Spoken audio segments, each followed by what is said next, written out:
E aí, galera, beleza? Como é que vocês estão? Meus amigos, as últimas horas foram de breaking news atrás de breaking news em diversos assuntos diferentes. Sobre o Paquito, nova delação, novo contrato da Imperatriz e mais algumas confusões. Mas não foi nem a breaking news que mais me surpreendeu nas últimas horas. Daniela Lima entrega o Lula numa bandeja. Eu fiquei incrédulo. E do que eu estou falando? Da questão do tarifaço. Lula sabia de tudo e tá agindo propositalmente para tentar desgastar o Flávio ao custo de penalizar o Brasil inteiro. Se não fosse a Daniela Lima contando isso, eu ia ficar em choque. Obviamente a gente vai começar o vídeo falando sobre isso. Para minha surpresa também, a turma do Estadão fez um editorial para desmontar essa safadeza de Lula, dos petistas. O Estadão, inclusive, lá com o Estadão Verifica, aquela turma dos fact-checkers, que checa a verdade, dessa vez atuou para mostrar a mentira do perfil oficial do PT contra Flávio Bolsonaro. Não sei o que aconteceu nas últimas horas no Brasil, mas parece que eu estou vivendo num universo paralelo.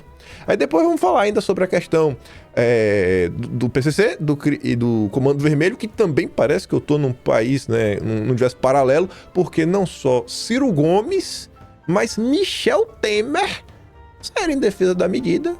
Não, que é maluquice ficar ali falando que não, vão pra cima do Pix, vão fazer isso, vão fazer aquilo outro. Pelo amor de Deus, tem que combater as facções. Vem comigo, que hoje tem muita coisa pra gente comentar. Nem parece que estamos no Brasil. Só uma breve introdução de duas notícias pra gente falar da Daniela Lima, da gloriosa, sempre ela, nunca decepciona, maravilhosa, diva. Valor econômico, Grupo Globo, Brasil já esperava nova ameaça tarifária dos Estados Unidos, mas apostava em debate mais técnico. E a Daniela Lima vai confirmar que o Lula sabia de tudo há mais de uma semana. Não agiu de propósito. Houve quebra de expectativa em relação a uma melhora no nível das reclamações americanas após a aproximação entre os presidentes Trump e Lula e as manifestações técnicas do Itamaraty. Aí a Ana diz, ora, se esperava nova ameaça de tarifa, a culpa são dos traidores da pátria ainda? Incompetentes. É pior do que você imagina, Ana. A safadeza é pior do que você imagina. E aí a CNN falou lá com o cara da Biplast também, a Folha já tinha conversado com ele, e ele diz, liderança empresarial aponta a ausência de estratégia diplomática do Brasil. E isso aqui é uma fake news. O que ele está tentando falar, na verdade, é que, poxa, faltou jogo de cintura, falta empenho do governo, mas não falta. O que está acontecendo é deliberado. Faz parte da estratégia do Lula jogar o país no buraco para tentar ter um ganho eleitoral. E quem diz isso é a nossa gloriosíssima. Sobre a questão do tarifaço, depois disso, para mim não tem nem mais o que debater. Tá ali, ó. Bastidores. Estados Unidos indicaram ao Planalto risco de novo tarifaço semana passada. Tem a data. Lula sabia de tudo, foi avisado. Daniela Lima que informa. Na última quinta-feira, os técnicos do governo brasileiro e do governo norte-americano estavam reunidos negociando a retirada de taxas impostas por Donald Trump a produtos nacionais da primeira onda do tarifaço, quando uma fala soou como alerta aos aliados do Lula. O lado brasileiro pediu que os dados entregues aos norte-americanos fossem analisados com cautela, já que estavam ali negociando de boa fé e com transparência. Foi quando o time do Trump deu uma piscada. Piscou.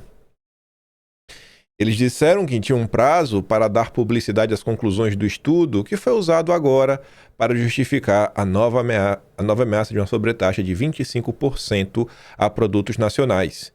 Mas que a divulgação dos dados não significava automaticamente a imposição das sanções. Ali vimos que havia risco.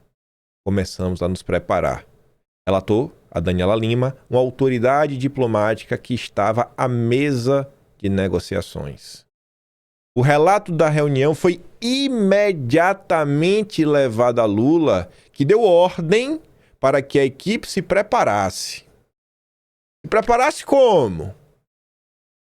Desde o fim da última semana, portanto, o grupo que faz a ponte entre Brasil e Estados Unidos, dentro do Planalto, passou a traçar as linhas da reação oficial do país à nova ameaça do governo Trump contra a economia nacional. O presidente deu indicação de que era para ir para cima. Já conhecemos o estilo dele, vimos a movimentação do Flávio, entendemos que a ameaça americana tinha fundo político e a resposta deveria vir na mesma moeda. Lula mandou para cima. E para cima para resolver?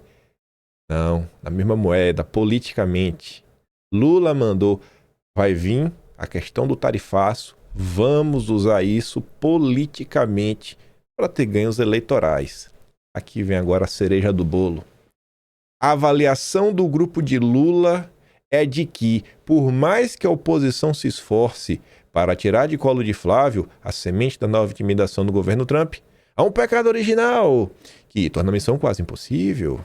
Ação amplamente divulgada de Eduardo Bolsonaro no passado pelas sanções. O governo Lula está atuando uníssono. Primeiro, segundo Daniela Lima, não vai agir para reverter a declaração de que Comando Vermelho e PCC são, para os norte-americanos, organizações que tocam terror, mas vai expor os riscos de tal definição ao país e ao sistema financeiro. É a safadeza aí que vai acabar com o PIX. Aí agora. 2. Na questão do tarifaço, a ordem é uma só: jogar no colo dos Bolsonaro. Desde semana passada, Lula sabia do que estava acontecendo, sabia do que estava vindo e deu ordem para a turma radicalizar, jogar o Brasil no buraco e tentar colocar o desgaste no colo do Flávio. É esse o Itamaraty brasileiro. É esse o presidente do Brasil. É esse o culpado. A administração Trump tem até o dia 15 de julho para decidir se vai ou não aplicar uma tarifa de 25% sobre produtos brasileiros. Até lá, até 15 de julho, mesmo que não tenha tarifa, vamos desgastar os que passaram meses a fio pedindo sanções ao país. O plano é destruir o Brasil para tentar ter um ganho eleitoral. Parabéns, Daniela Lima, entregou o Lula. Espero de coração. Assim, Daniela Lima é conhecida pelos seus laços com o PT, com o Lula. E também, mais do que isso, com os laços umbilicais com Dom Pedro III e outros ministros do Supremo. Essa é a Daniela Lima. Espero que isso aqui seja amplamente utilizado ao longo do dia de hoje. Sabe, tinha que meter aquelas manchetes assim, ó. Jornalista petista revela que Lula sabia de tudo e joga o Brasil no buraco para desgastar o Flávio. Essa notícia que o povo tem que saber. O povo não é idiota, não. O povo sabe que a mídia manipula. E sabe que é a Daniela Lima. Tá ali, ó. Falta o que agora? Falta o quê? Olha o plano do PT, ó. Flávio é responsabilizado por ameaça ao PIX e tarifaço em 8 de cada 10 mensagens opinativas. Das mensagens que estão dando uma opinião, responsabilizando o Flávio. Aqui é o quê? É a máquina do PT. A máquina de mentiras. A análise considera 100 mil grupos de WhatsApp e Telegram após o encontro de Flávio com Trump. Segundo a Palver, 81% das publicações com opiniões são desfavoráveis ao Flávio. É o PT massificando mentira. Espero que a pré-campanha aí, né, a turma da campanha, a galera do marketing, né, os marqueteiros da vida, comecem a se movimentar, né? Ou vai ficar a cargo das dias do Zap mais uma vez, fazer o serviço de vocês. A Malu Gaspar também rebate as mentiras dos petistas em um parágrafo. A ameaça de Trump pode tumultuar a eleição, mas não garante vitória a Flávio. É até curioso essa manchete, né? Porque ela dá a entender, e principalmente essa questão do PCC, não ajuda, né? Porque, inclusive, saiu uma pesquisa, a gente vai falar sobre isso já, os levantamentos de como o brasileiro enxergou essa classificação. Os últimos movimentos do governo de Trump em relação ao Brasil chacoalharam a corrida eleitoral, mas daí a dizer que seu objetivo principal era ajudar o Flávio, vai uma distância. Quem acompanha a política americana, e a esta altura, quem não acompanha também, sabe que na agenda de Trump, seus próprios interesses vêm sempre antes de todos os outros, incluindo os de seu país. Então não adianta aí o PT, Lula e tudo mais, até qualquer pessoa minimamente honesta sabe quem são os culpados. Aí veio o Estadão hoje, o editorial, eu fico assim, mas o que está acontecendo neste país? Novo tarifaço requer serenidade. A nova rodada de tarifas, anunciada pelos Estados Unidos, foi rapidamente absorvida pela campanha eleitoral. Para o governo Lula, trata-se de mais uma demonstração da arrogância americana e uma oportunidade para vestir o figurino de campeão da soberania. Para o bolsonarismo, a responsabilidade recai sobre a condução da política externa e econômica do governo, mas enquanto a disputa verbal domina palanques e redes sociais, empresários, exportadores e diplomatas lidam com a realidade menos dramática e mais complexa. Espera aí. Diplomatas não. Diplomatas estão jogando o Brasil no buraco a mando do Lula. É o que a Daniela Lima nos conta. A proposta americana ainda passará por consultas e audiências, produtos relevantes foram excluídos das novas tarifas e, sobretudo, a negociação continua aberta. Mas não vai para lugar nenhum. A Daniela Lima deixou claro que a ordem é desgastar o Flávio. Não é resolver o problema. A ofensiva não se limita ao Brasil. Depois de perder boa parte de seu arsenal tarifário nos tribunais, o governo Trump passou a recorrer a outros instrumentos, entre eles as investigações conduzidas pelo escritório do representante comercial dos Estados Unidos. Dezenas de países foram alcançados por iniciativas semelhantes. Há em Washington interesses comerciais, estratégicos e eleitorais operando simultaneamente. E há também diferentes correntes dentro do próprio governo. Sobre essas correntes a gente falou muito lá atrás, na época da Magnitsky, que você tinha o grupo do Marco Rubio e outros grupos na administração Trump, aí ligado aos setores liberais, tanto que foram setores que Roberto Campos Neto e os senadores brasileiros foram lá fazer lobby. Né? O Dória também fez um lobbyzinho com apoio do Roberto Campos Neto e o Milken Institute. A disputa com a China, a busca por alternativas de minerais críticos, preocupações com cadeias produtivas estratégicas e temas ligados à segurança regional convivem com agendas mais diretamente associadas à política doméstica. Reduzir tudo a uma tentativa de afetar este ou aquele candidato brasileiro, além de real, produz mais calor do que luz. As tarifas impactam setores importantes e exigem reação. O Lula não vai reagir. O Lula quer destruir o país para tentar desgastar o Flávio. Mas a impressão de que a economia brasileira está diante de um choque devastador não encontra respaldo nos fatos. Uma parcela das exportações para os Estados Unidos seria atingida. Outra parcela, muito relevante, como café, suco de laranja, aeronaves que envolvem a Embraer, minerais críticos, a parcela foi excluída. É o grosso das exportações brasileiras. Essas exceções revelam que a política comercial de Trump é agressiva, mas não é aleatória.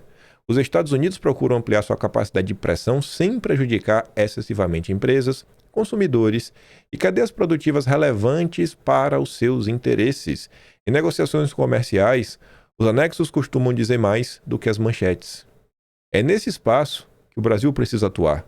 Países que obtiveram melhores resultados diante das investidas tarifárias, foram os que mantiveram canais de diálogos abertos, concentraram esforços em objetivos concretos e, olha essa parte, quem teve sucesso é quem evitou transformar disputas comerciais em cruzadas ideológicas. O Lula não quer nem resolver, o Lula quer radicalizar para gerar desgaste contra Flávio Bolsonaro. Nem sempre conseguiram eliminar tarifas, mas frequentemente conseguiram reduzi-las, limitar danos ou ampliar as exceções. Isso exige um discernimento nem sempre fácil em ano eleitoral. A campanha seguirá seu curso. Lula continuará agitando a bandeira da soberania. Não só isso, né? Continuará empurrando o Brasil no buraco. Os adversários continuarão associando os custos da crise ao governo. Nada disso é surpreendente. Política é política, comércio é comércio. Confundir as duas esferas costuma produzir maus resultados. O Brasil tem interesses permanentes a defender. Alguns são negociáveis, como a autonomia de suas instituições, outros exigem negociação paciente e pragmática, que o Lula não vai fazer. É o caso do acesso a mercados, da proteção de exportações relevantes, da atração de investimentos e da ampliação da cooperação econômica com parceiros estratégicos. O Brasil continua sendo uma das economias mais fechadas do mundo. Exporta pouco para o tamanho de seu mercado e participa menos do comércio internacional do que poderia. A crise atual não foi criada por essa característica, mas ajuda a lembrar os seus custos. Quanto maior a integração comercial de um país, mais opções ele tem diante de choques externos. Quanto mais diversificados forem seus mercados, menor será a sua vulnerabilidade a decisões tomadas em qualquer capital estrangeira. Os tarifas americanos merecem atenção, merecem também firmeza na defesa dos interesses nacionais. Não tem defesa dos interesses nacionais com Lula. Lula quer quebrar o país de propósito. O que não merecem é pânico, nem a ilusão de que slogans eleitoreiros resolverão negociações complexas. Em meio ao ruído político, o trabalho mais importante continua sendo o dos diplomatas que negociam, dos empresários que exportam e dos técnicos que ampliam espaços de manobra do país. É deles que dependerá o resultado concreto desta disputa, não dos palanques. Eu estou começando a pensar, devia chamar uma coletiva de imprensa hoje, imprimir na página A2 ou A1, aquela de projeto, de planta baixa.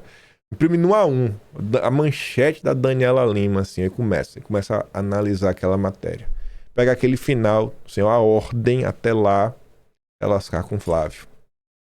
Mostrar, sabe? Isso vai virar notícia, manchetes, e começar a falar, olha o grande plano. E junto com isso, uma coletiva de imprensa, podia também mostrar o que o Estadão nos conta. O PT mesmo, o PT, perfil oficial do PT, tira de contexto, fala de Flávio Bolsonaro para parecer que ele agradeceu a Trump por taxar o Brasil. Isso aqui não é aleatório, isso aqui é premeditado. O que é que o PT está compartilhando? O vídeo mostra a notícia de que os governos dos Estados Unidos propôs nova tarifa de 25% sobre produtos brasileiros. Em seguida, exibe Flávio Bolsonaro dizendo: agradeço ao presidente Trump e ao secretário de Estado Marco Rubio por atenderem rapidamente ao meu pedido. O Estadão Verifica investigou e concluiu que é enganoso. O vídeo de Flávio foi tirado de contexto. Na gravação original, publicada por ele no seu Instagram, Flávio afirma ter pedido aos Estados Unidos que classificassem as facções criminosas, o Comando Vermelho e o PCC, como organizações que tocam o terror. Ele não fala sobre as taxas ao Brasil. O material aqui checado foi publicado nas redes sociais do PT. Ali, ó. PT Brasil, perfil oficial do PT no Instagram. Não tem condição, gente, uma coisa dessa. Nem o consórcio, nem os golpistas do Estadão estão engolindo o que o PT está fazendo. Eu acho que esse tipo de coisa você tem que pegar e sair assim espalhando. Você gosta assim, olha, gente, a imprensa que nos odeia, que quer nos destruir, que chama o meu pai de golpista. Aqui, ó, a própria imprensa está mostrando a safadeza do PT. Para mim isso aqui é crime, né? Isso aqui é crime. Então não adianta acionar o judiciário, que tá todo mundo lá em Portugal no Gilmar Palusa. Então não conte com Alexandre de Moraes para resolver isso daqui. Não que ele fosse resolver, né? Saindo desse âmbito, vai entrar em outro. Também envolve essas questões Estados Unidos versus Brasil, que é a questão das facções. Vem lá o Múcio, ministro da Defesa. Os nossos bandidos cuidamos nós. Sabe aquela imagem que vale mais do que 1000 palavras? Então, vai botar em 1001, que tem um né, né? Eu tô perguntando, né? Onde tá o André do Rap? Cadê ele? Cadê? O mega traficante do PCC tá onde? Vocês vão cuidar que horas dele? Que horas, Múcio? Que horas ele vai ser capturado? O Alexandre compartilha também a notícia da CNN e fala, né? O que as Forças Armadas têm feito para cuidar dos bandidos na atual gestão? Quantos foram presos? Algum chefe do PCC ou do Comando Vermelho? Quanta droga foi apreendida? Quanto de material ilícito foi apreendido? Qual o resultado das operações na fronteira? Acho que ninguém, em sã consciência, acredita no governo Lula, né, no âmbito aí da segurança pública.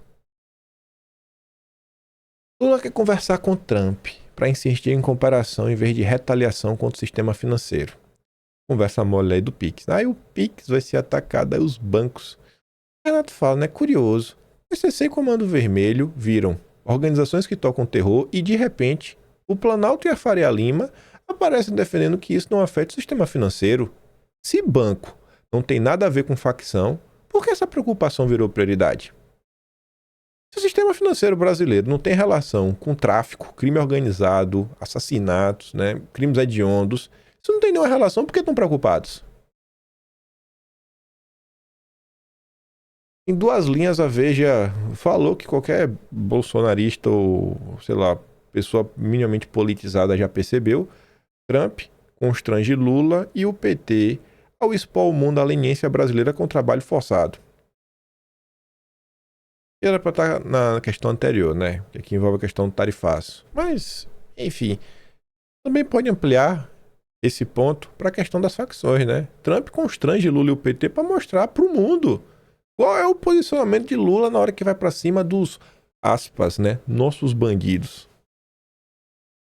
Verdades machucam, realmente, Ana. Aí você vê, o Pedro de São Paulo foi falar com alguns especialistas, né? Um pesquisador dessa área. PCC e Comando Vermelho ameaçam mais a soberania brasileira do que os Estados Unidos, diz um pesquisador. A gente dá PF por 25 anos. Pesquisador da ONU. Christian Viana afirma que facções exigem resposta coordenada do Estado. Ele fala, quando o PCC e Comando Vermelho conquistam territórios onde o Estado não entra, eles usurpam a soberania do país. Isso vai para além de tocar o terror. Ameaçam muito mais a soberania brasileira do que os Estados Unidos. Que é óbvio, né? Qualquer pessoa também deveria saber. Só petista que mente de propósito. Aí o Vinícius colocou um pequeno compilado de notícias que saíram. Uma delas é exatamente essa, a outra da Folha. Combate a facções como o PC e Comando Vermelho avançou com asfixia financeira e integração.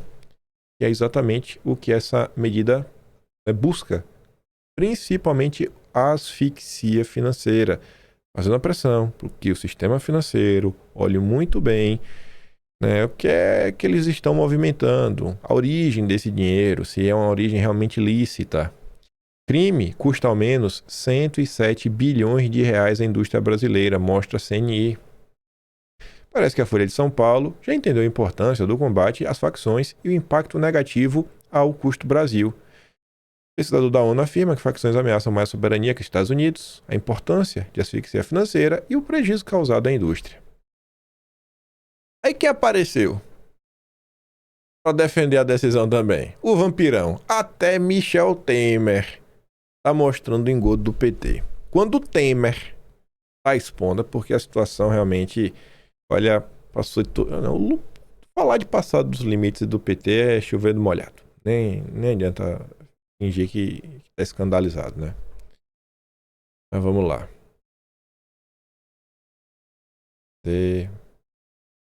Cadê o Temer? Aqui. Aproveitando da experiência do senhor, o que o senhor achou dessa inclusão ali pelo governo dos Estados Unidos, do PCC e do Comando Vermelho, né, como grupo terrorista, o impacto disso para o Brasil? Eu não dou maior importância a isso. Você sabe que hoje o crime é internacional. Ele não é nacional nem interestadual. Ele percorre todos os países. Então, a ideia de que você tenha um interrelacionamento entre os países é fundamental. Eu até mencionei na minha fala, quando o ministro Alexandre de Moraes era ministro do meu governo, da Justiça, ele foi ao Paraguai. Havia muito tráfico de drogas de lá para o Brasil, né? Ele foi lá examinar, manteve contatos, etc. Se é terrorista, se não é terrorista, acho que de pouca relevância. O que importa é que é crime organizado.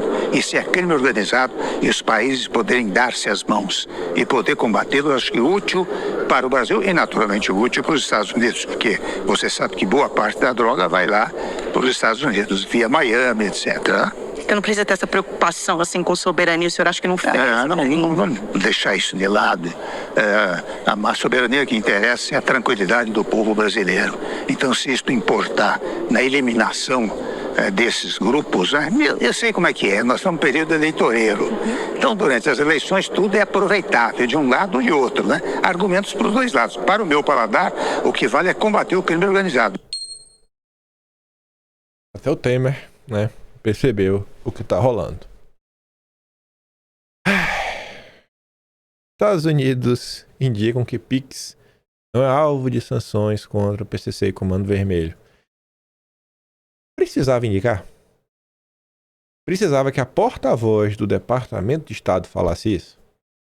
Ela está falando isso por conta da safadeza dos petistas que insistem em mentir. O PT só sabe mentir.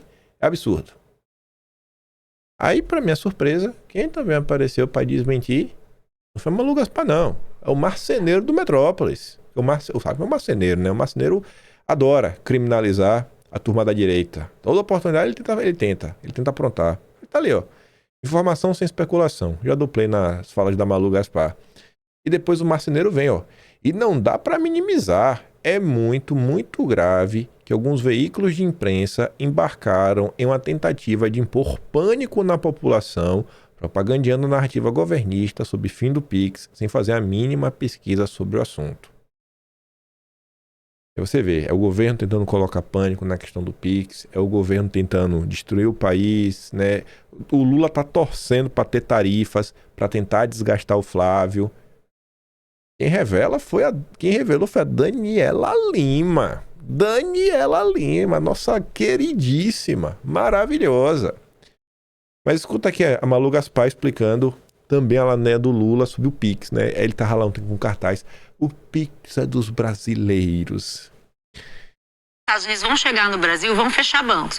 Isso não vai acontecer. Quem pode fechar banco no Brasil é o Banco Central Brasileiro. Então, isso não vai acontecer. Quanto ao PIX, a Ana mencionou aí muito corretamente a seção 301, que é uma investigação à parte, não faz parte das sanções OFAC. As sanções OFAC determinam o seguinte: se você é um banco brasileiro, você faz um contrato de câmbio ou um contrato no exterior com empresas que têm vínculo com o PCC, alguma coisa assim, você pode ser sancionado. No limite, o que pode acontecer que é, sim, uma coisa que preocupa os bancos? Os bancos têm relação com servidores, tipo, grandes servidores de Big Data, que abrigam arquivos e conexões, e mesmo venda de produto online. Muitos sistemas online são comprados pelos bancos brasileiros de fornecedores americanos. O que pode acontecer? Vamos supor que um banco seja acusado pelos Estados Unidos, um banco brasileiro, de estar movimentando dinheiro do PCC ou do Comando Vermelho. Estando essas organizações dentro dessas sanções, pode acontecer, por exemplo, de esses bancos não poderem transacionar com essas empresas que fornecem Big Data para eles. Isso é bem sério, mas é uma outra questão.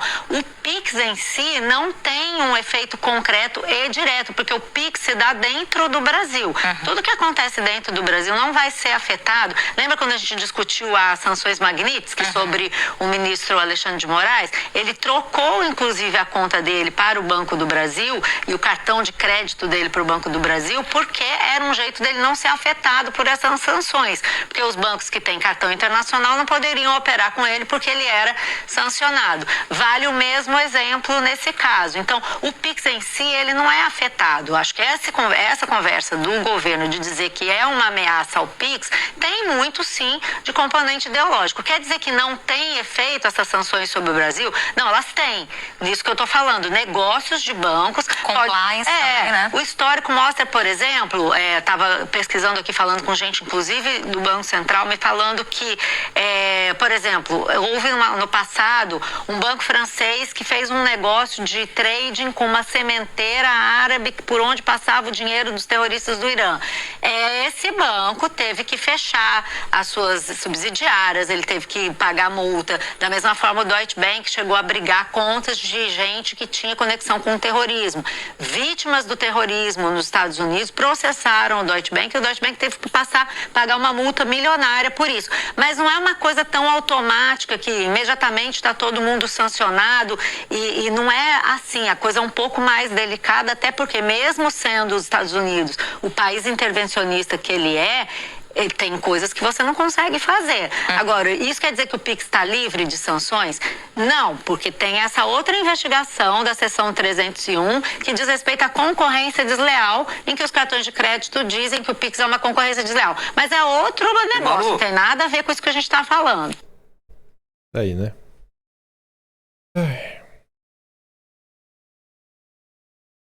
Cansa às vezes, viu? De coração, viu? Lidar com a turma do Lula.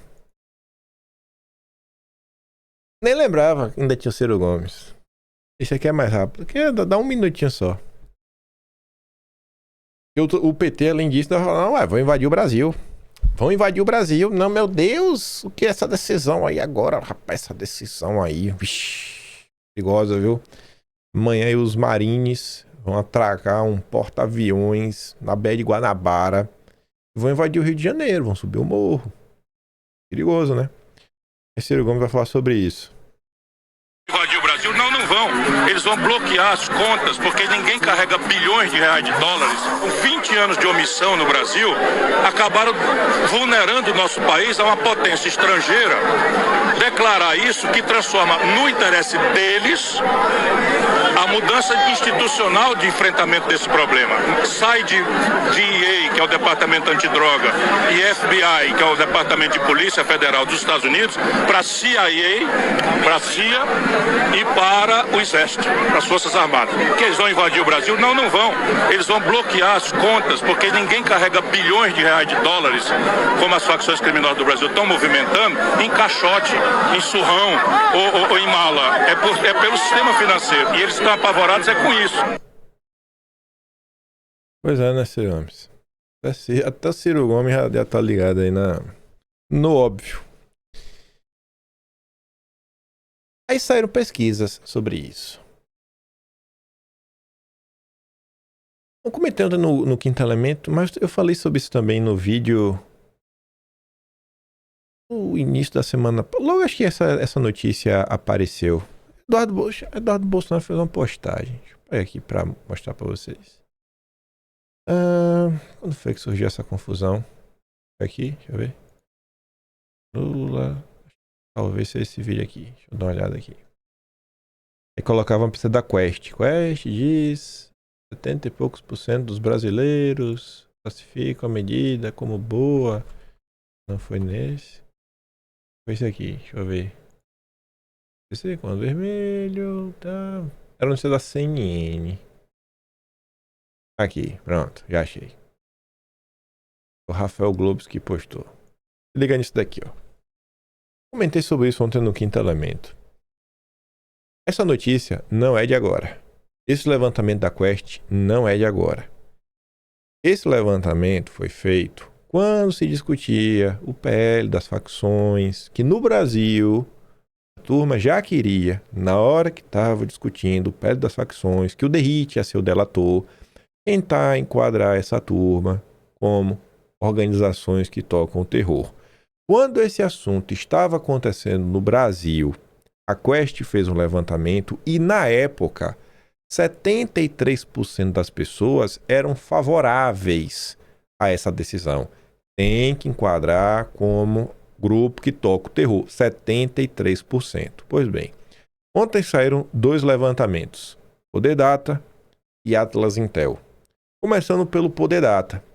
53% defendem enquadrar é bom para o Brasil. Às vezes a pergunta pode ser um pouco diferente, isso, aquilo, outro, etc, tudo mais. Mas, gente, você compara lá atrás com agora, você tem uma queda de 20 pontos percentuais. Isso daqui deveria ser o suficiente até para vencer a eleição, né? 53%. 53% vencer a eleição. Essas pessoas sabem, cara, não dá para votar num cara que é contra isso. Esses 53% votarem no Flávio, tá fechado. E tem 14% que não sabe. Se você somar o 14%, vai para 67%. Ainda assim não chega no 73%. Então, quando você olha para essa situação, aí pega aquela notícia da Palver, 81% das mensagens opinativas contra o Flávio, isso na questão do tarifaço. Aí pega as fake news que o PT foi criando sobre essa história das facções, esse papo furado de soberania, todo esse trabalho de desinformação do PT gerou algum tipo de resultado. Você tem um terço do Brasil defendendo o crime organizado. Desde o início eu falei, e eu não vou falar isso aqui aleatório, porque a gente vai entrar na pesquisa da Atlas Intel, e o último dado da Atlas Intel vai fazer muito sentido.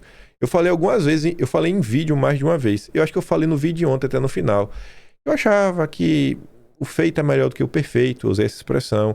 Eu tô mandando o Flávio, o próprio Flávio deveria ter, assim, os marqueteiros e colocado pro Flávio gravar, começar o vídeo. Ó, pessoal, sei que vocês viram essa medida.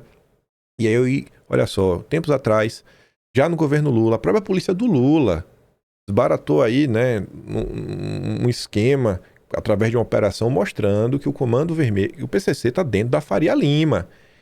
E por que eu estou falando isso? Porque o principal ponto desta medida envolve a asfixia financeira. E aí eu disse para trazer aqueles exemplos do banco que todo mundo conhece. Ó, você aí vai fazer uma compra depois das 10 da noite de R$20, o teu cartão não passa, te ligam. Às vezes tu vai sacar um dinheiro, e aí tá sendo sequestrado ou não. Eu falei, cara, eu acho importante fazer isso. Acho importante vender o peixe. Não estou falando isso de forma aleatória. Eu estou avisando antes de entrar na pesquisa da Atlas Intel. É só voltar no final do vídeo ontem, eu repeti com os mesmos argumentos. Aí você vê, segundo a Atlas Intel, 50,8% tratar a facção como um grupo toco-terror facilita voto a presidente. É o suficiente para vencer a eleição. Se essas pessoas votarem no Flávio, acabou. A 33,6% é mais fácil votar em quem contra a medida. É o PT, votar no PT. E você vê aqui que os números estão bem similares ao Poder-Data, né? 53, 51, 33,6, 33. Aqui os que não sabem é 14, aqui os indiferentes é 15,7. Então tá no mesmo patamar. Mas e aí? O PT conseguiu desidratar o impacto que o PT deveria estar recebendo a galinha pulando no colo. O PT deveria estar, assim, queimado com a sociedade. Eu acho que as pessoas não fizeram a farra o suficiente. Aí você começa a analisar a pesquisa Atlas Intel. Eu apostaria dinheiro que a população não conseguiu compreender o que está acontecendo. Porque as respostas, elas são contraditórias e meio paradoxais. Olha, ó, pesquisa Atlas Intel. Você aprova ou desaprova a decisão dos Estados Unidos? 53% aprova. 44,7% desaprova. Aí o número já é muito alto, né? Aí você fala, pô, lá atrás do Poder-Data era 16%, 15%, 14% não sabia. Agora não, quase 45% desaprova. Mas ainda assim, a maior parte do Brasil aprova. Aí você começa a olhar. Como você avalia a decisão do governo dos Estados Unidos de classificar as facções criminosas PC Comando Vermelho como organizações que tocam terror? É um risco à soberania nacional, pois abre espaço para intervenção estrangeira. 47,7% acham daí.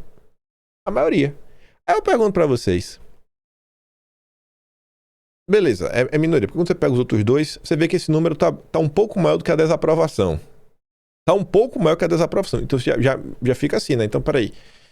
O não sei, o cara que tava com dúvida se será bom, ele resolveu entrar para esse bloco. Aí você olha as outras, né? É uma medida necessária para combater o crime mais efetivamente, 44,7%. É uma medida simbólica, sem grandes consequências práticas. Cara, tem consequência prática. Você vê que tem uma parte considerável que não consegue entender o impacto dessa medida. Na sua opinião, a decisão do governo dos Estados Unidos de classificar as facções criminosas, PCC e Comando Vermelho, como organizações que tocam terror, representa uma agressão à soberania brasileira? Aí volta. Não, não é. O sim é empatado. Tu tá vendo que a coisa começa a ficar, né? A maior parte aprova. A maior parte acha que, cara, a medida é necessária. Mas aí começa. É uma agressão à soberania? É. Aí, sabe, já subiu para 49%. Aí tu vai pra próxima. E aí, pra mim, aqui já daria pra apostar dinheiro que o povo não tá entendendo. E que a direita errou. Que os marqueteiros do Flávio, pra mim, não estão fazendo o serviço deles. Na sua avaliação, qual será o impacto dessa medida do governo dos Estados Unidos no combate ao crime organizado? Não terá impacto. 30%. Vai melhorar significativamente. 26% e coisa. Vai piorar significativamente a segurança pública no Brasil. 17,2%. Vai melhorar um pouco a segurança. 17,1%. Vai piorar um pouco a segurança pública. Se você somar o que não vai ter impacto com o que vai piorar e o vai piorar um pouco, dá o quê? 30 com 20, dá 53%. Vai piorar. Se tu pegar aqui e falar, não, isso aqui é o petista, mas aí tem um cara falando, não vai ter impacto nenhum. Tu vê que cada vez, que cada nova pergunta, uma coisa que deveria ser interseção, que é o cara que aprova, o cara que entende que é importante, o cara que vai votar em alguém que é favorável a esse tipo de medida. Tu vai ver que assim, só tá diminuindo esse número a cada pergunta que passa. E talvez essas pessoas não tenham parado para pensar, né, sobre o que esta medida significa. Na sua opinião, o governo brasileiro também deveria classificar como organização que toca o terror? Sim. Mas tu não estava contra? Agora tu tá a favor? Tu não disse que ia piorar? Tu não disse que ia piorar? Tu falou, vai piorar a segurança pública. Ou não vai fazer nada. Aí, agora tu quer? Uma coisa não serve de nada. Tu tá vendo que a população tá dando respostas, que esses percentuais, eles discordam entre si? Tá vendo que o povo não tá conseguindo responder com o mínimo de clareza? Aí vai. Olha o primeiro item. Olha o primeiro item e olha o número. 74,5. Nem vou ler o que é. Olha esse número aqui. 73. É basicamente o mesmo número da Quest. O que é o primeiro item? Na verdade, primeira pergunta. Qual das seguintes áreas você acredita que o Brasil deveria priorizar imediatamente para sufocar o PCC e o Comando Vermelho? Qual é o primeiro item? 74,5% das opções. Sufocamento financeiro, bloqueio de contas e rastreio de lavagem de dinheiro no sistema bancário. Eu queria xingar aqui, peraí.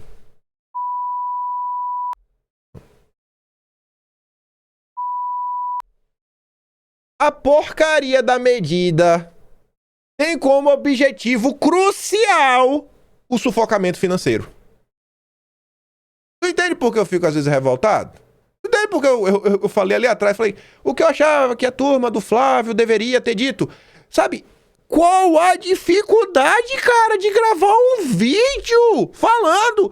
A porcaria da medida visa sufocar financeiramente. Olha que o próprio governo Lula mostrou que o sistema financeiro está junto com o PCC, por isso que o PCC não está sendo sufocado financeiramente e traz os exemplos que o povo entende. Tanto que pro povo que não está entendendo a medida, o que o Brasil deveria fazer é o que a medida faz. É desesperador ver a comunicação a campanha. É um repeteco de 2022. É um repeteco de 2022. Parece até que é o Duda Lima que tá tomando conta da campanha. É muita mediocridade, bicho.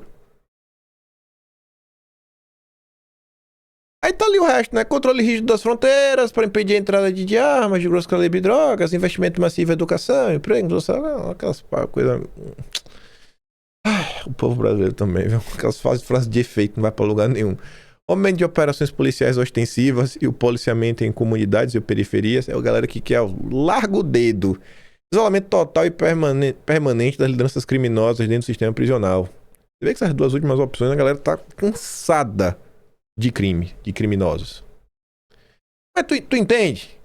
Tu entende que a população não tá entendendo e que quando pergunta pra população como resolve, o povo acha que resolve com o que a medida está propondo. As pessoas só não sabem disso.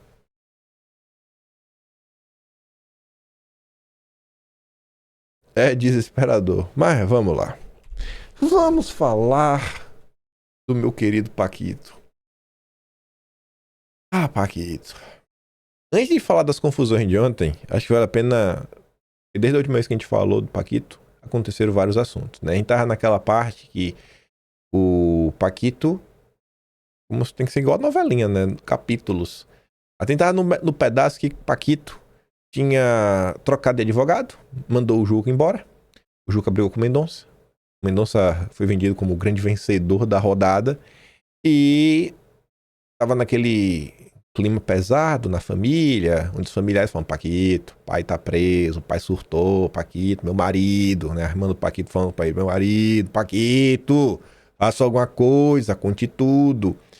Sei que depois dessas confusões todas, Paquito pra cá, Paquito pra lá, manteve lá o advogado que tá com ele há muito tempo e começou a sair aquelas notícias que, olha, o Paquito deve falar. Aí saiu a notícia dizendo que a Polícia Federal ia esperar aí pra ver, tava a postos, se o Mendonça quisesse uma nova delação e tudo mais, e a PGR ali tentando ver se fechava uma delação meia boca e empurrava. E aí foi foi se desdobrando. Em busca de nova defesa, Paquito indica intenção de ampliar a delação. Hoje vai falar. Família do banqueiro solicitou o criminalista Daniel Bialski, que tem boa relação com Mendonça. Outra aposta que cerca a troca na defesa é que Paquito estaria decidido a ampliar sua proposta de delação, alcançando mais nomes no meio político. Nos bastidores há também especulações sobre possíveis conflitos entre a lista de possíveis delatados e a carteira de cliente de Juca. Próximo passo do advogado de Paquito, após a PF rejeitar a delação. Sérgio Leonardo, que estava lá, amigo dele de longas datas, deve se reunir com a equipe da PGR. Aí a Malu Gaspar dizia que a expectativa é que Sérgio Leonardo, que comanda sozinho as negociações após a do Juca, e eu acho que esse sozinho de propósito para falar, ó galera, acabou a era do Juca, viu? Enfim, demonstra que a proposta inicial rejeitada pela PF é página virada. Essa era a função do Sérgio Leonardo já naquele momento. Página virada, agora vai. Deixa com a gente que o Paquito agora vai contar tudo. Será? Advogado de Paquito se reaproxima de Mendonça. O advogado do Paquito, Sérgio Leonardo, iniciou um processo de reaproximação. Ambos já tiveram pelo menos uma reunião desde que o Juca foi embora.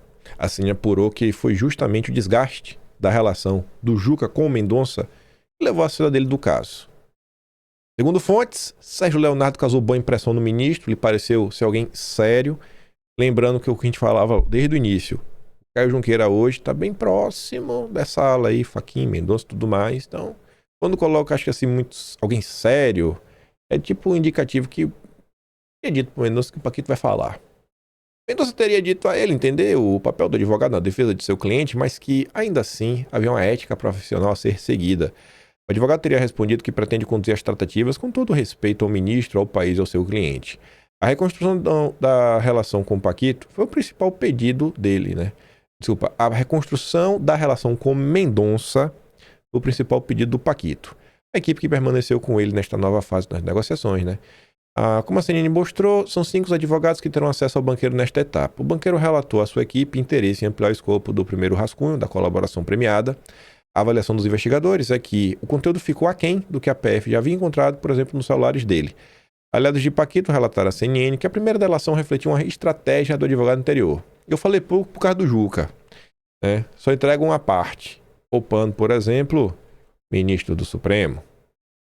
Aí a PF diz, não, Mendonça, eu volto a analisar aí, irmão. Se ele dá uma nova delação, se você quiser, Mendonça, a gente analisa. Investigadores avaliam que Paquito precisa aprofundar relações políticas e trazer mais provas em nova proposta de delação. Aí quem voltou de férias foi a Bela Megali. De férias não, né? De licença maternidade. Teve filho. Delação de Paquito. Proposta light divide aliados e banqueiro. Como assim proposta light? Bom, segundo a Bela Megali, a nova delação do Paquito também é light. Ele vai falar mais, mas ainda vai falar pouco. Em negociação com a PGR, a nova proposta de delação vai trazer mais informações, mas ainda vai ser light. Segundo apurou a coluna. Paquito sinalizou a pessoas de confiança que, mesmo com a negativa da PF, diante da primeira proposta que apresentou, ainda vai insistir em uma versão light, de contenção de danos. Existe a expectativa em parte do entorno de Paquito que algumas informações adicionais já sejam suficientes para que a PGR feche a delação. E é o suficiente, esquece a PF. E depois a PGR sendo favorável, deixa que os ministros do Supremo que não gostam do Mendonça terminem o serviço. Outra ala ligada a Paquito, que inclui familiares, no entanto, tem definido que ele apresente uma proposta mais robusta. O pai tá preso, Paquito, tá surtado, com detalhes de sua relação com personalidade de todas as esferas de poder.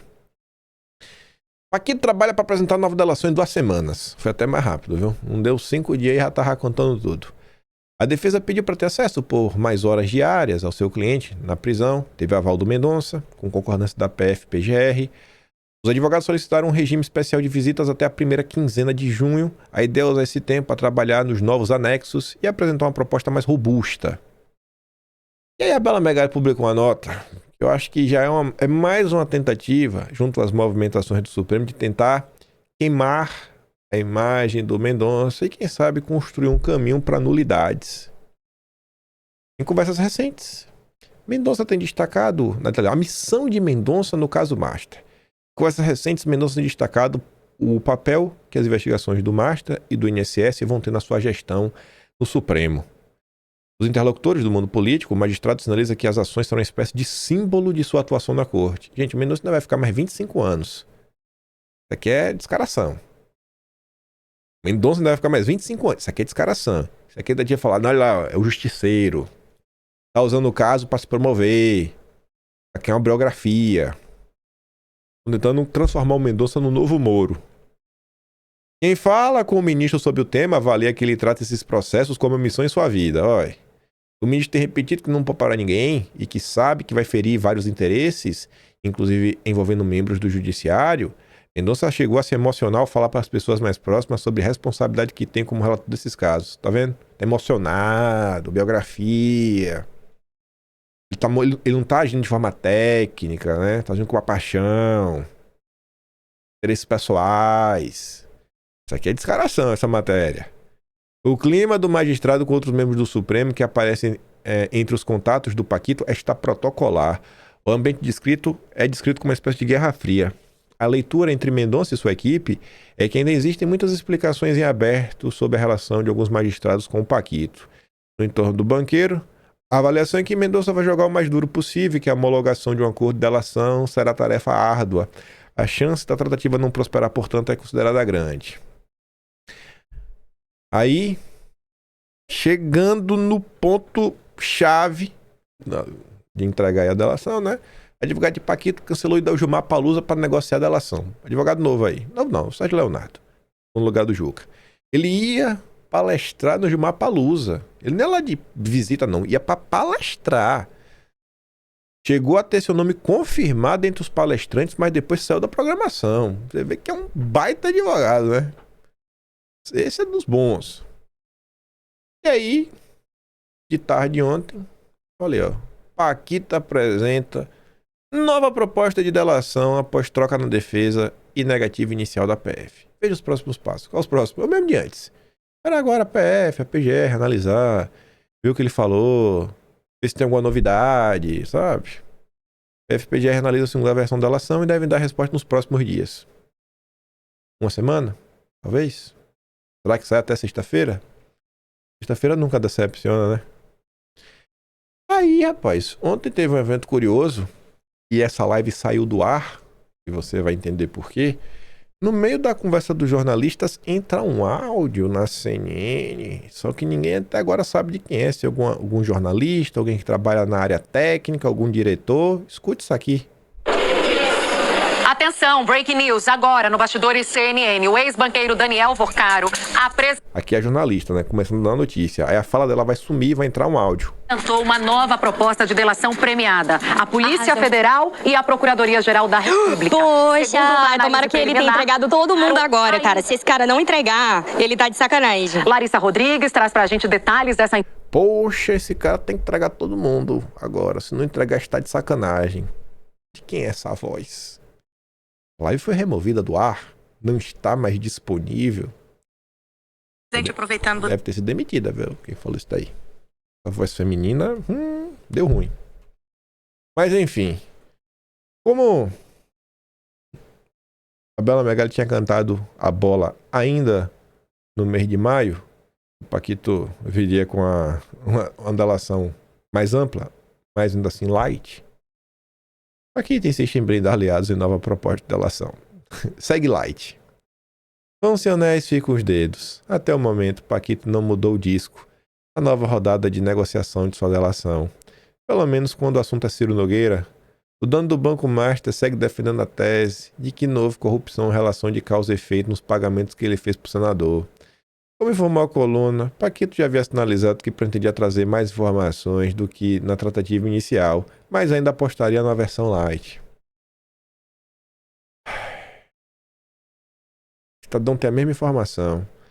Vorcaro diz a advogados que fez pagamento a políticos por amizade e resiste a endurecer a delação. Pô, Paquito, tu tá, velho. Tu tá chato, cara. Tá de safadeza, Paquito. Pelo amor de sua família, Paquito. Não seja comedido. Fale a verdade. Pode proteger você sabe quem. Explica os contratos, pô. Um nome resolve tudo. O Brasil só quer um nome. Um nome vai ter. Diz o Caio Junqueira. Um vai ter. Quem? A gente não sabe. Mas pelo menos um vai ter. E 2 do Lula. Porcaram amplia delação e detalha relação com o ministro de Lula e STF. Fontes que tiveram acesso à nova proposta de delação relatam que ele muda muito em relação à primeira versão. Não sei se acredita na Bela Megali e no Aguirre, que tem fonte na PF, ou no Caio Junqueira, que tá meio próximo do Mendonça, né? E que detalha melhor o envolvimento do ex-banqueiro com autoridades dos 3 poderes da oposição. Uma autoridade com acesso à delação diz que ela foi reformulada, ampliada e aprofundada em relação ao primeiro documento que acabou registrado pela PF, e que a nova versão detalha melhor a relação com pelo menos um ministro do Supremo. Espero que não seja o Toffoli. Porque realmente, se for o Toffoli, fica triste, velho. Se é pra ser um só, que não seja o Toffoli. Integrantes da cúpula do Congresso, 2 ministros do governo Lula e lideranças da oposição. Segundo a imprensa também, a Malu Gaspar, ela estava comentando ontem, na primeira delação do Paquito, tinha mais informações sobre a nossa querida Imperatriz e surgia um novo contrato. A delação rejeitada de Paquito revelava novo contrato milionário com a Imperatriz. A primeira proposta de delação, rejeitada pela PF no dia 20 de maio, trazia em um dos anexos uma informação nova sobre sua relação com o peteceiro. Semanas antes dele ser preso e o banco liquidado, foi elaborado um novo contrato de uma empresa ligada ao banqueiro, não sei qual, com o escritório da Viviane. Segundo a versão apresentada, o documento previu o pagamento de 50 bilhões. Calma, eu me empolguei. 50 milhões ao Basto de Moraes, mas não teria sido assinado. A informação foi confirmada à equipe da coluna por 2 fontes que tiveram acesso ao material. Pessoas próximas ao ex-banqueiro que confirmaram a informação à equipe da coluna afirmam que esse segundo documento teria sido feito em agosto de 2025, porque já havia previsão de venda do banco no curto prazo e, nesse caso, seria preciso garantir o pagamento de todo o valor estipulado no primeiro contrato, de 3,6 milhões mensais entre janeiro de 24 e janeiro de 27, e somaria 130 milhões no período.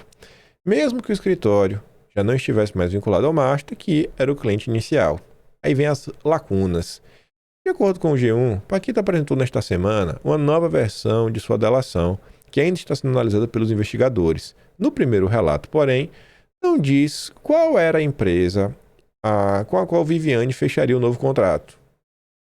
O que a primeira proposta de delação não explica é porque Paquito precisava garantir pagamentos à Imperatriz por outra empresa, já que, em tese, o contrato de prestação de serviços era com o Master, nem porque não seria possível esperar a venda do banco para que o novo dono decidisse se daria continuidade aos serviços.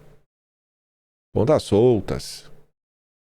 Além de não explicar qual a necessidade de um novo contrato e qual o seu objeto, a proposta também não esclarece como se chegou ao valor de 50 milhões. Sei lá, um valor arredondado, né? 49 é feio, 51 também. Bota até um número. É um nome bonito, né? 50, tentar 50 reais, 50 milhões.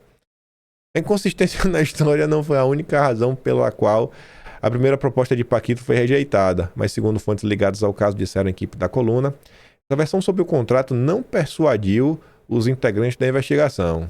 Malu Gaspar dá a entender que ele mentiu sobre a história do contrato, que poderia, não sei, ser bem diferente, né? Resta saber o quê. Segundo a Débora Bergamasco da CNN, nessa nova delação, Paquito incluiu filme Dark Horse sobre Bolsonaro. Aí tá ali, né? Incluiu sua nova proposta de colaboração premiada a informação de que recebeu pedidos para repasse de patrocínio milionário ao filme Dark Horse. Segundo a CNN apurou, o empresário incluiu este episódio na nova versão da proposta de delação enviada, né, PF-PGR. Paquito teria narrado as cobranças e as transferências de cerca de 60 milhões de reais para a produção da cinebiografia sobre o ex-presidente. E, para encerrar, para a gente amarrar aquela ponta que eu falei, ó, Bela Megali, eu acho que ela tá de maldade. Tá tentando ajudar no processo de nulidade, que não tá começando agora. Já tem algumas açõezinhas para quem sabe criar uma nulidade no caso. O Mário Sabino escreve: Paquito resiste a contar tudo. Querem fazer de Mendonça um novo Moro? Enfim, Paquito resiste a entregar os seus comparsas na nova proposta de delação.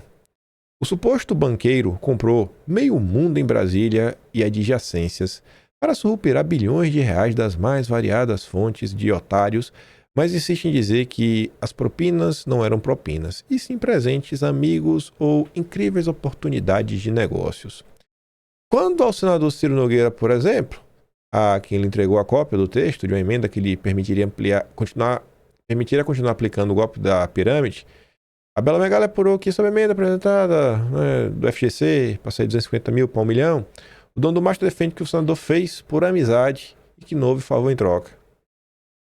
A mesa de 500 mil reais, as viagens luxuosas, os apartamentos milionários, a sociedade, a preço de banana na empresa do Paquito, tudo foi por amizade por Ciro, diz o suposto banqueiro.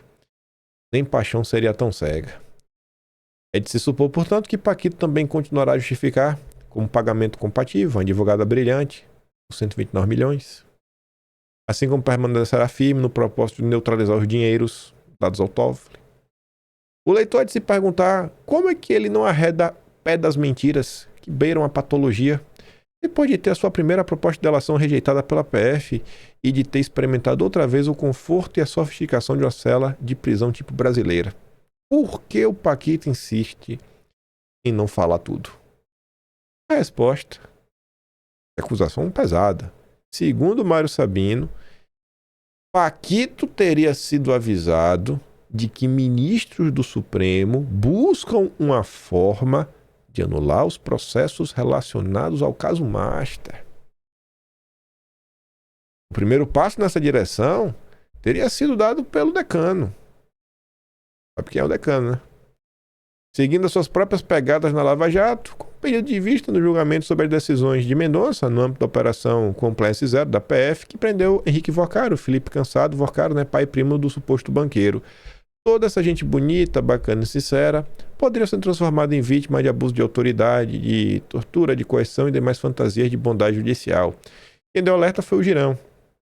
Ao comentar o pedido de vista ao plenário do Senado, ele disse: o minimamente está arrumando a cama de gato para anular tudo, importante que o Brasil saiba disso, bababá.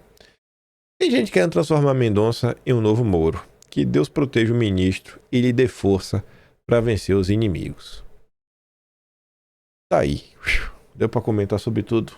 Acelerei bastante. Ficou muito longo o vídeo, né? O vídeo mais curto, perto de 1 hora. Mas tá aí.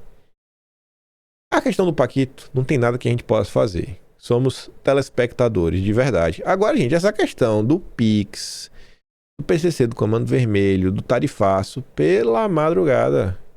Isso daí dá para fazer muito. Porque isso daqui, tudo isso está sendo feito. A Daniela Lima entregou o Lula.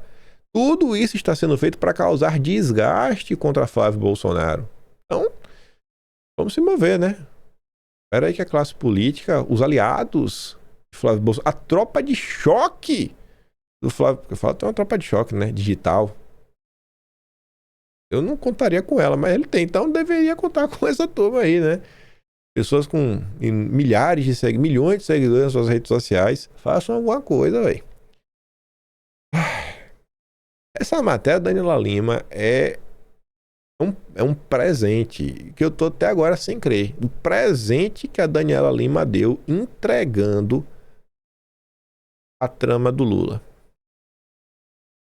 No mais, eu vou mandar todos os que eu dei play lá no Telegram. Eu não tinha mandado o vídeo do Jornal Nacional. Quando eu falei, vídeo grande, Jornal Nacional, explicando tudo sobre o tarifaço e de forma bem honesta. Mandei de madrugada lá no Telegram. Desculpa o atraso. Mas hoje vai tudo junto de uma vez só. Link do Telegram tá na descrição. E se gosta do meu trabalhinho, quiser ajudar um pouco mais, pode se tornar membro do canal. Tem o botão de valeu. Tem o Patreon na descrição. E tem o Atlas Brasileiro. Kimpaim.com/br. Inclusive essas coisas do Paquito ali do final do mês de maio já estavam no Atlas de maio, né? Falei, não sabia se dá pra comentar. E é óbvio que é comentar em vídeo, tanto eu deixei separado já, né? Mas tá tudo lá. Os assuntos importantes que às vezes não dá pra comentar em vídeo, tá no Atlas, porque a história brasileira tem que ser contada. Aquele grande beijo e abraço. Vejo vocês amanhã. Tamo juntos. Valeu, meus amigos. Fui!